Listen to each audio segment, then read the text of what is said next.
Au Niger, quand une personne est victime de la maladie mentale, donc un malade mental, au lieu qu'on l'aide à se retrouver, c'est nous-mêmes, la société, qui créons les conditions pour que la personne soit davantage fou. Même entre nous, agents de santé, quand on dit lui là, il est spécialiste en santé mentale, on voit déjà un patient psychiatrique.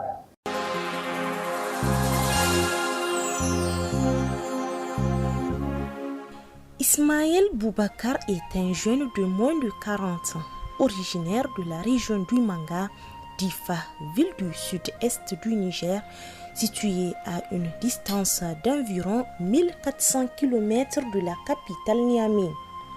En 2017, une altercation éclate entre lui et ses proches collaborateurs au sein du travail.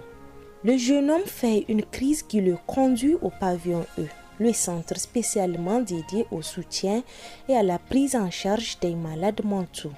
Enfermé et abandonné par sa famille, il raconte son calvaire.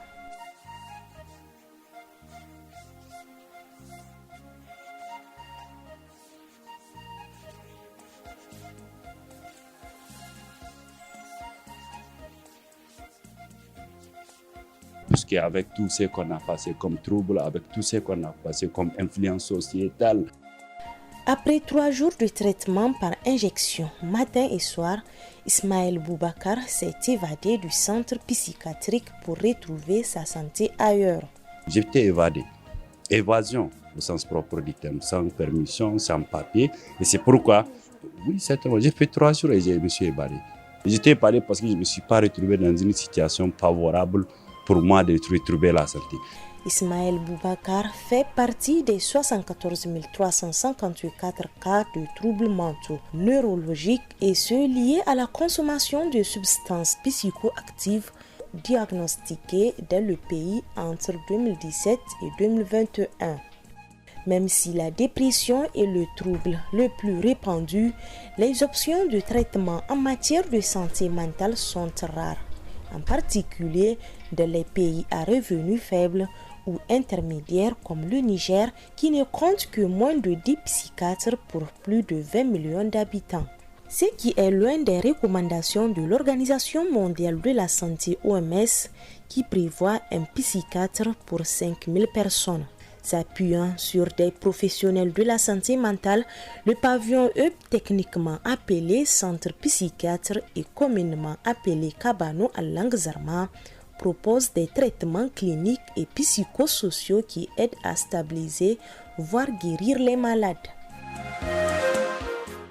Situé à l'extrémité arrière de l'hôpital national de Niamey, ce service de soins, institué par les autorités en 1962, peu après l'indépendance du pays, en vue de suppléer aux quelques cabanons de la capitale. Ici, de nombreuses familles épuisées ont trouvé refuge pour un de leurs proches atteints de maladie mentale. Kabano est pour ces pensionnaires une ressource biomédicale, matérielle et même relationnelle qui leur permet de surmonter les périodes de crise.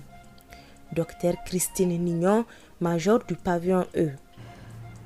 Nous avons 4 médecins psychiatres, nous avons 2 docteurs en soins infirmiers, 11 techniciens en santé mentale et aussi nous avons 2 techniciens supérieurs en soins infirmiers, 2 assistants sociaux et aussi nous avons 4 psychologues. Nous travaillons en équipe. Ainsi, dès l'arrivée du malade, il est référé au bureau d'accueil techniquement appelé le service de tri, où il est enregistré dans un registre lui permettant d'avoir un numéro d'enregistrement au centre psychiatrique. C'est au niveau du tri qu'on les oriente vers le psychiatre du moins, ou les techniciens supérieurs en santé mentale pour une meilleure prise en charge. Et après, s'il y a lieu d'hospitalisation, le médecin traitant demande à ce qu'on fasse hospitaliser le patient et on lui donne un billet d'hospitalisation. Une fois admis, le patient bénéficie d'une évaluation complète de son état mental suivie d'un plan de traitement individualisé. L'équipe multidisciplinaire, composée notamment des psychiatres, psychologues et techniciens supérieurs en santé mentale, travaille en collaboration pour fournir des soins adaptés à chaque patient. On fait un service de 24 heures. Donc pendant les 24 heures, c'est à nous de prendre en charge les consultations, les visites retour, la prise en charge aussi des patients hospitalisés.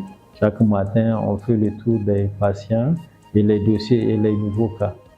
D'accord. C'est une prise en charge vraiment multidisciplinaire parce que ce n'est pas uniquement les tests en santé mentale. Quand on dit la psychiatrie, vraiment c'est un tout. Rire, récitation du Coran, paroles incohérentes tous les matins. C'est le même rituel sonore qui résonne entre ces quatre murs. De l'avis du médecin psychiatre Dr Abdelaziz, l'approche thérapeutique utilisée dans le traitement des malades mentaux n'est pas standardisée. Le traitement est adapté en fonction du type de la pathologie présentée par le patient. Je prends 3 volets par exemple. Le premier volet, les personnes qui viennent consulter pour la première fois. Des personnes qui viennent consulter pour la première fois. Et il faut prendre en compte notre contexte culturel et social. Quand on dit qu'une personne a consulté en psychiatrie, à 90 ou 95% des cas, c'est que cette personne a déjà eu à traîner sa maladie ailleurs. Je veux dire ailleurs par des praticiens ou bien par d'autres thérapies non médicalisées, traditionnelles.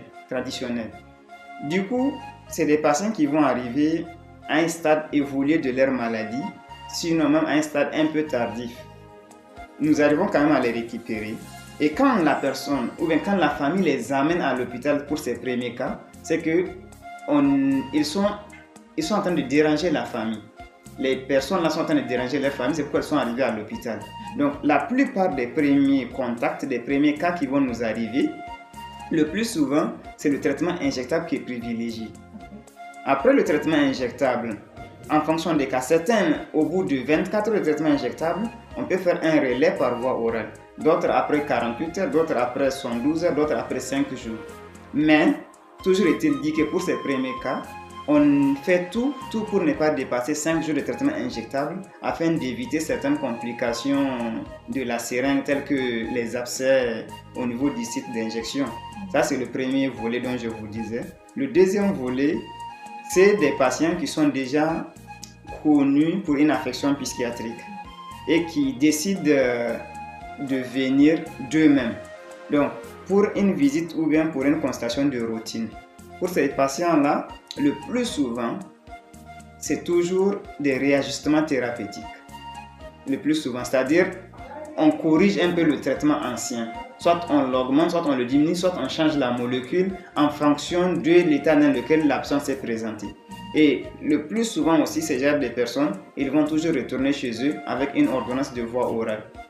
Et le troisième volet que j'avais ébauché tantôt, c'est des patients qui sont connus déjà pour une affection psychiatrique entre guillemets et qui ont décidé d'arrêter soit le traitement ou aussi qui ne sont pas réguliers à la prise du traitement ou encore qui ont arrêté le traitement pour d'autres effets secondaires probables.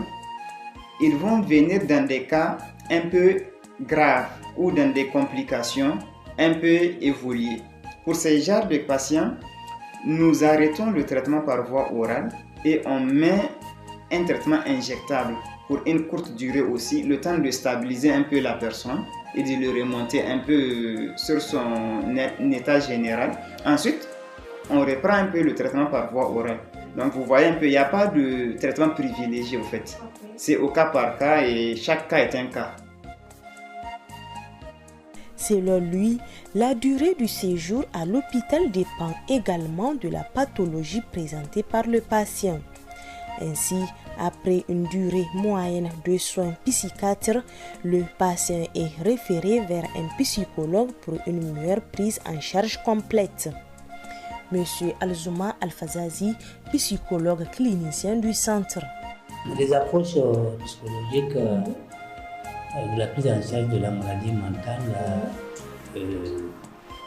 seront en fonction du type de la pathologie présentée ou du besoin exprimé en termes de prise en charge. C'est ça qui conditionne le choix de l'approche. Mais globalement, ce que nous utilisons ici est beaucoup plus dans le sens de l'approche cognitivo-comportementale et également une approche d'inspiration analytique. Ce sont les deux que nous, psychologues ici dans ce service, nous utilisons. Et bien sûr, tout à l'heure, je disais que c'est en fonction des pathologies. Il y a un autre besoin qui est là, parce que la prise en charge du patient ou du malade mental également va nécessiter la famille également. Donc c'est pour ça qu'au besoin nous utilisons une approche qu'on appelle l'approche systémique. L'équipe soignante multidisciplinaire joue également un rôle capital dans la prise en charge des malades mentaux au pavillon E. Cela implique non seulement le diagnostic, le traitement, le soutien, mais aussi et surtout la coordination des soins pour promouvoir la santé et le bien-être des patients. Abdelrahim Adamou, technicien supérieur en santé mentale, membre de l'équipe soignante. En tant que spécialiste, il y a des conduites à tenir devant un patient agité. Quand un patient est agité, de ne pas rester seul avec le patient. D'où la présence des vigiles. En dehors de la main forte de nos vigiles, on a aussi la contention chimique. Donc à travers nos produits, on arrive à liser l'agitation. Dans les suivis médicaux et sociaux s'entremêlent constamment. Le pavillon E entreprend une sorte de médiation pour la réintégration familiale des patients rejetés, mais s'engage également dans leur réinsertion sociale. Halima Toussido Alassane, assistante sociale, raconte. Quelqu'un a la maladie mentale de la famille, on pense que vraiment il peut contaminer les autres. Donc ce malade-là est des fois mis à l'écart de la maison ou bien mis à l'écart de la société karma. Donc nous, on intervient vraiment pour montrer à la société que la maladie mentale, elle est comme toute autre maladie, comme le palu, comme le diabète et tout.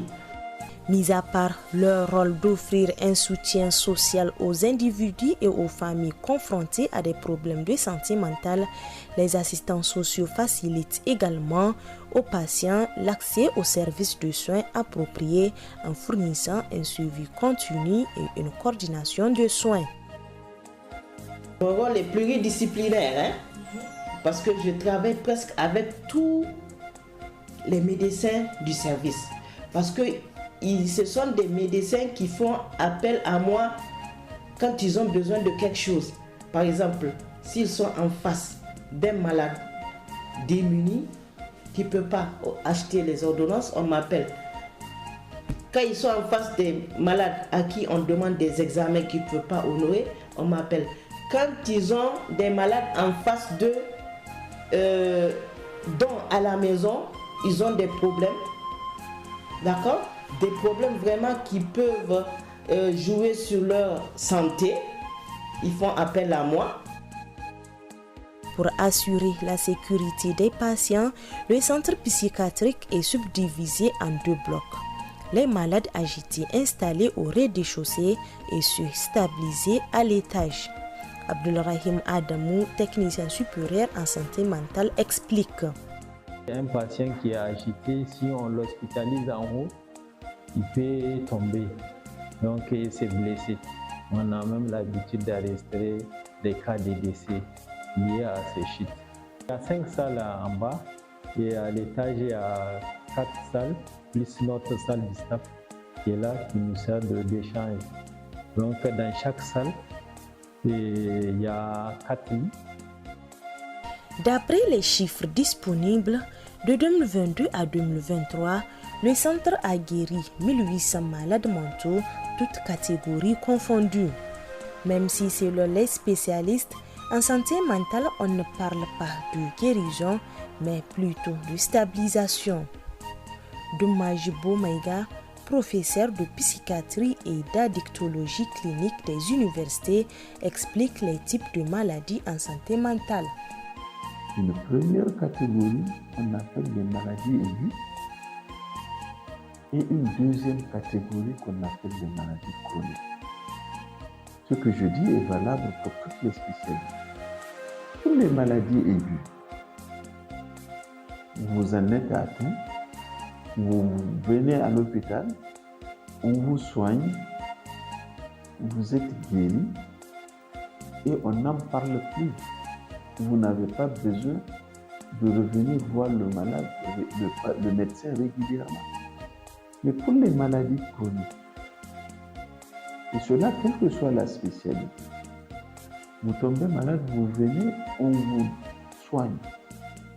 Et c'est en ce moment qu'on parle de stabilisation.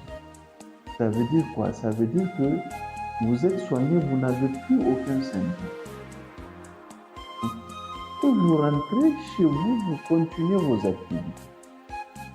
Maintenant, puisque c'est une maladie chronique, vous êtes tenu de continuer à prendre les médicaments et de venir régulièrement voir le médecin. Parce que quand on prend régulièrement des médicaments, il faut venir de temps en temps au contrôle. Ce que je dis pour les maladies mentales est valable pour toutes les maladies de l'organisme. Ces parents des patients hospitalisés depuis plus de 2 semaines nous racontent comment le traitement fonctionne. Le patient que j'ai amené, j'ai vu beaucoup d'amélioration. Oui, j'ai vu beaucoup d'amélioration parce que lorsqu'il est à la maison, il n'est pas comme ça. Mais maintenant, ça va, il n'est plus furieux. Sinon, avant, lorsqu'on était à la maison, il est furieux, il est bagarreux. Mais maintenant, avec le traitement d'ici, ça va, alhamdoulilah. L'État est en train d'aider les pauvres, je veux dire ceux qui n'ont pas les moyens le matin. Et les malades, on leur donne de quoi manger, le petit déjeuner, l'après-midi et le soir. Donc vraiment, Dieu merci. Et à propos des médicaments, même ceux qui n'ont pas d'argent, on partage des médicaments. Il y a un endroit qu'on donne des médicaments aux pauvres. Et ceux qui n'ont pas d'argent, on peut les aider pour leur donner des médicaments. J'apprécie le traitement, j'apprécie aussi toute l'équipe qui est en train de nous suivre aussi chaque fois. Parce que chaque matin, chaque soir, on est là avec eux, ils viennent aussi nous poser des questions si ça va, ou bien si le traitement répond. Ce soit régulièrement les visites des assistantes sociales aussi qui viennent nous remonter le moral.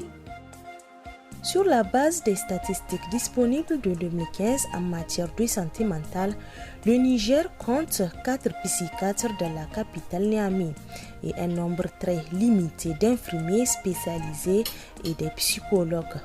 Loin des normes de l'OMS qui prévoit 160 psychiatres et 95 fois plus d'infirmiers spécialisés.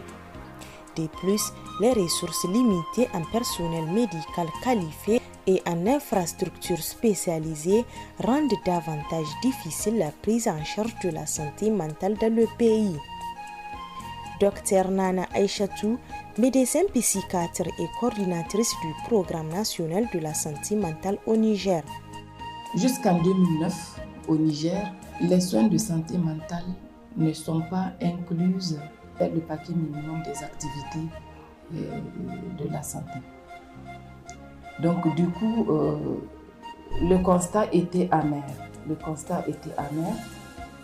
Parce que nous assistons à une centralisation des prises en charge au niveau des centres de référence. Nous assistons à une insuffisance des ressources humaines, que ce soit les psychiatres, les psychologues, les techniciens supérieurs en santé mentale. Dans de nombreux pays africains, notamment au Niger, les malades mentaux sont souvent considérés comme possédés par l'esprit des ancêtres ou agressés par la sorcellerie. Cela entraîne des réponses inadaptées et contribue à stigmatiser ceux qui souffrent de maladies mentales, ce qui entrave l'accès aux soins appropriés dans le pays, rendant ainsi difficile la prise en charge des malades. Vous savez, au Niger, la santé mentale, elle a une forte représentation socioculturelle. Dès qu'on parle de maladie mentale, les gens pensent, ils voient l'envoûtement, on voit la sorcellerie.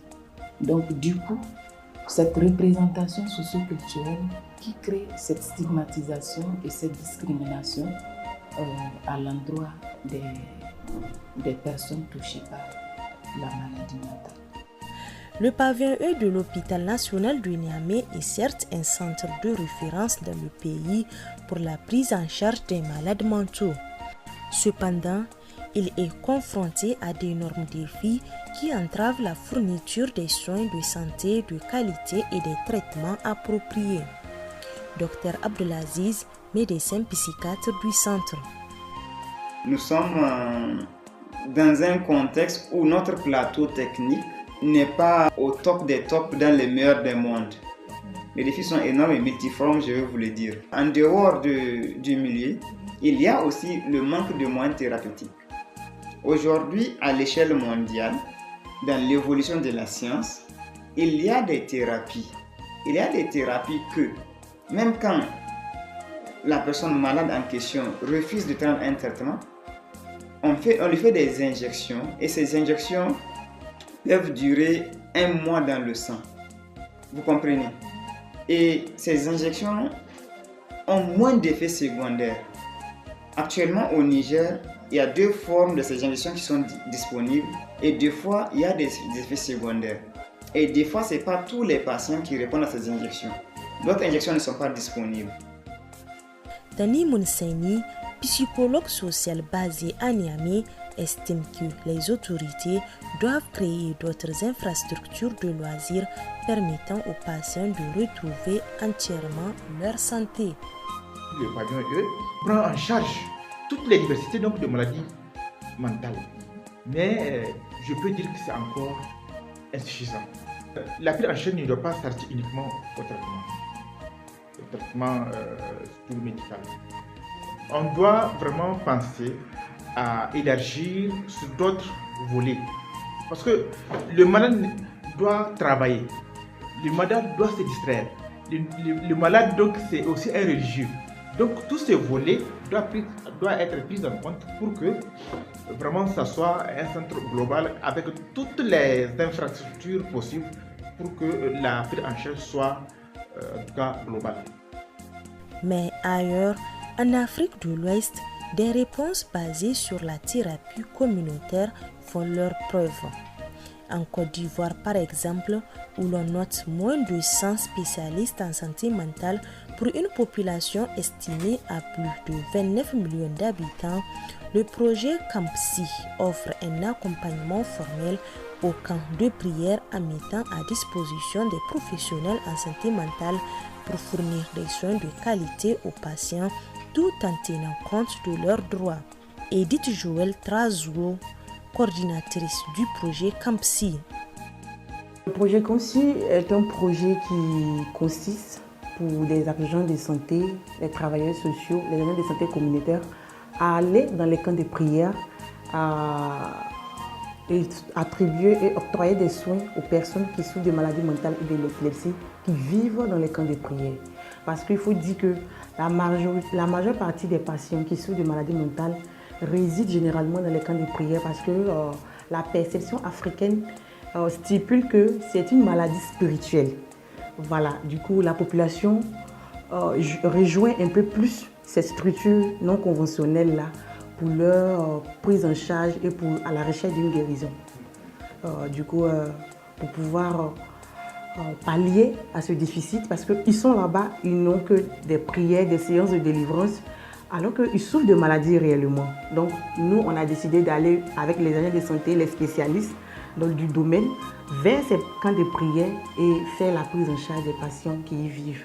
Nous avons commencé d'abord le premier mois par l'évaluation initiale. Après ça, la prise en charge était sur 6 mois. On avait 2 infirmiers spécialistes en psychiatrie et un médecin psychiatre référent qui assurait la supervision de la prise en charge des infirmiers de patients dans les camps de prière. Les bénéficiaires guéris partagent leurs témoignages sur l'efficacité du traitement. Ça me fait 4 ans ici. Dans les débuts, on m'a dit que je souffrais d'épilepsie. Mais l'homme de Dieu a dit que j'étais sous l'emprise des mauvais esprits. Avec les prières, ma situation s'est un peu améliorée. Et quand j'ai pris les médicaments, ça va. Je suis totalement guérie. Quand ils envoient les médicaments même, c'est moi qui suis chargée de suivre tous les patients du camp pour qu'ils prennent correctement leurs médicaments. Chaque jour, je fais le tour chez tous les patients et je leur demande « Est-ce que ça va? Est-ce que vous prenez les médicaments ?» Ils me disent « Oui, on prend les médicaments. » Et je dis « Est-ce que vous les prenez bien ?» Ils disent « Oui, on prend bien les médicaments. » Je suis venu en 2022. Actuellement, ça me fait 2 ans, 3 ans. Donc, quand le vieux est venu, le vieux a pris pour moi. Là, ça va. Depuis, j'ai commencé à prendre les médicaments, je me sens mieux. Le responsable du camp de prière soutenu par le projet Campsy affirme que l'intervention du projet a eu un impact positif considérable sur le traitement des patients atteints de troubles mentaux vivant dans le camp. Les responsables du projet sont venus dans mon camp de prière et ils m'ont dit qu'ils font la prise en charge médicale des personnes souffrant de troubles mentaux. Ils ont demandé qu'on puisse collaborer. J'ai accepté et je leur ai réservé un bon accueil. Et quand ils ont envoyé les médicaments, beaucoup de personnes ont été guéries. Mais ils ne viennent plus depuis un moment alors qu'il y a encore des malades dans le camp. J'avoue que les médicaments sont venus apporter un plus à la prière que je fais déjà. Sinon, vous aurez trouvé du monde ici. Parce que dès que quelqu'un guérit, je le libère. Quand je vois que tu vas bien, je te laisse partir. Et je trouve que c'est un très bon projet. Le Sénégal, au-delà des centres psychiatriques et le traitement traditionnel, a mis en place une structure communautaire à travers l'Association sénégalaise pour le suivi et l'assistance aux maladies mentales. Financée à hauteur de 800 millions, cette structure consiste à récupérer les malades mentaux errants et à les stabiliser. Ainsi, depuis l'ouverture, plus de 90% des malades mentaux errants de la région de Kaolack, une ville sise à l'ouest du Sénégal, ont été récupérés. La durée moyenne de guérison est d'1 mois. Certains malades restent parfois jusqu'à 2 mois, mais la plupart sortent avant ce délai. Chaque jour, près de 33 employés s'activent pour offrir bienveillance et espoir à ces malades longtemps abandonnés à leur triste sort. Ansoumane Dion, président de l'Association sénégalaise pour le suivi et l'assistance aux malades mentaux ASAM. Des malades mentaux errants que nous avons pris dans la rue et qui sont internés ici, après avoir été vus par un médecin psychiatre, sous le contrôle, en tout cas, d'un infirmier major et des infirmiers qui sont là à mes côtés. Un assistant social, l'encadrement assuré par des membres de l'ASAM, la restauration, ici, tout est gratuit. La prise en charge jusqu'à la réinsertion, tout sera gratuit. D'ici quelques années, on ne verra plus un seul malade mental errer à travers les rues du Sénégal. Avec une capacité d'accueil de 100 personnes, le centre a réussi le pari du suivi et de la réinsertion sociale des malades mentaux.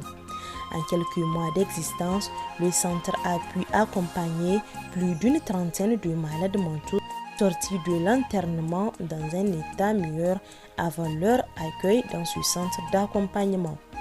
L'association, depuis sa naissance, a permis à beaucoup de malades mentaux errants de retrouver leur famille.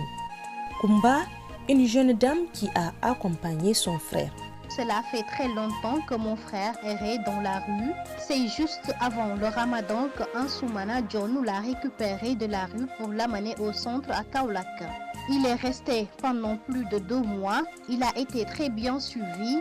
Depuis qu'il est sorti du centre en Soumana John, il est devenu une autre personne. Il a complètement guéri. Il n'est plus dans la rue, mais plutôt ici avec nous.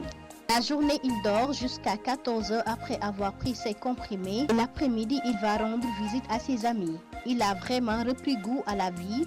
Le centre en Soumana John est une satisfaction pour nous. Bien que des progrès aient été réalisés en matière de santé mentale au Niger, au Sénégal et en Côte d'Ivoire, des défis considérables subsistent. Il est donc impératif que les autorités renforcent et élargissent les initiatives déjà existantes par des actions concrètes et soutenues pour une meilleure prise en charge des malades mentaux. D'où l'impérieuse nécessité d'adapter une approche multisectorielle en collaborant avec les acteurs de la société civile, les ONG locales et internationales afin de mobiliser des ressources et garantir la durabilité des efforts entrepris. Cette enquête a été réalisée avec le soutien de la cellule Norbert Zongo pour le journalisme d'investigation Sinoso, dans le cadre du projet Renforcer le journalisme de solutions sur la santé et le développement durable.